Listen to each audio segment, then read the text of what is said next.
एक चीज बताऊं मैं, एक तो ना ये मुझे ना ये वर्ड यूज करने में बहुत डर लगता है, बॉटम बन गया, क्योंकि ये हम नहीं कह सकते, ये मार्केट के ऊपर डिपेंड करता है। एक बार ना निफ्टी आईटी का 6 महीने का चार्ट रखिएगा, क्योंकि ये चार्ट अपने आप आपको बता रहा है। और मैं सच बताऊं ना, मैं बहुत काफ़ी मार्केट से भी लोगों को जानता हूं जिन्होंने मार्च अप्रैल में सोचा था कि ये वो बॉटम बन गया, वहां से हम 10% गिरे।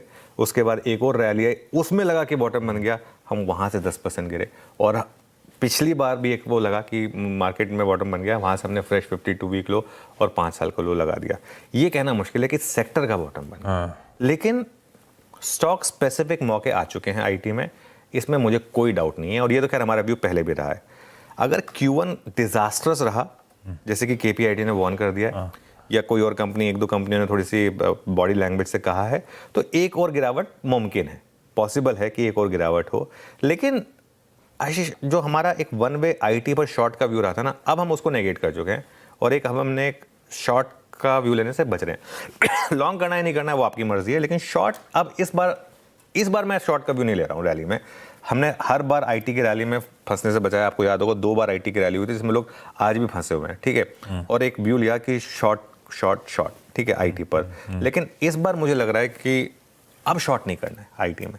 हो सकता है मैं गलत हूं और हो सकता है कि आईटी फिर 52 वीक लो लगा दे, ठीक है। लेकिन अब इस लेवल पर एक सेंस बन रही है कि अब शॉर्ट नहीं करना है, और स्टॉक स्पेसिफिक लॉन्ग करने के और निवेश करने के दोनों मौके हैं। सबसे बड़ा एग्जांपल है परसिस्टेंट।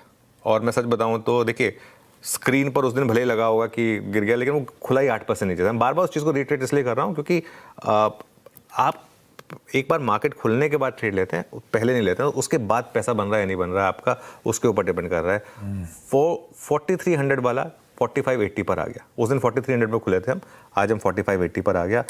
और सोमवार को 8% प्री ओपन में नीचे था, उसके बाद भी मैंने ग्रीन लिया था। मैं चेंज कर सकता था उसको, लेकिन हमने चेंज नहीं किया था वहाँ पर। और अब 4500 4600 पर देखिएगा आप, वही लोग जो शॉर्ट करने के लिए कह रहे थे ना, अब आपको लॉन्ग के व्यू आएंगे, देख लेंगे। और ब्रोकरेज व्यूज भी आएंगे 4500 4600 पे पॉजिटिव। इसके अलावा कोफोज, टाटा टेक और ओएफएसएस, ये हमारे 3 स्टॉक्स रहे जिन पर पॉजिटिव व्यू रहा है लगातार, कोफोज में, टाटा टेक में और ओएफएसएस में। कल इन्फोसिस और टीसीएस का प्राइस एक्शन काफ़ी पॉजिटिव था। बहुत दिनों के बाद रैली में हल्की सी भी रत्ती भर सेलिंग नहीं है। कल का इंटरडे चार्ट रखिएगा दोनों स्टॉक्स का, इन्फोसिस का और टीसीएस का। हाईएस्ट पॉइंट पर इन्फोसिस बंद हुआ 5.5% की रैली के साथ, हाईएस्ट पॉइंट पर टीसीएस बंद हुआ 4.5% की रैली के साथ। और एक चीज़ अब आप कर सकते हैं, चाहे तो जो रीसेंट 52 वीक लो था ना, इसको अब आप एक अपना स्टॉप लॉस मान लें।